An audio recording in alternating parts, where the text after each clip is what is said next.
for now, this one. Let's talk about this one. I'm just going to refresh the page actually. My internet was disconnected. Okay, so okay, so trading crypto is, of course, it's a very volatile market. Always just try to perform the trade, uh, just using the small amount of your capital. Moreover, it's very high risk and high reward, of course, and that's the way you can just earn money, of course. And but uh, just try to be safe, guys.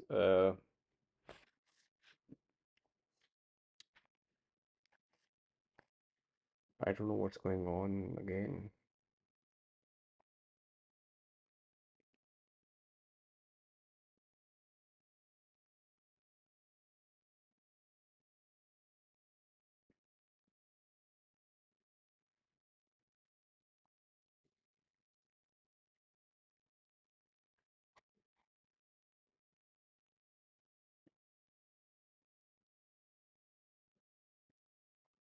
Let's see.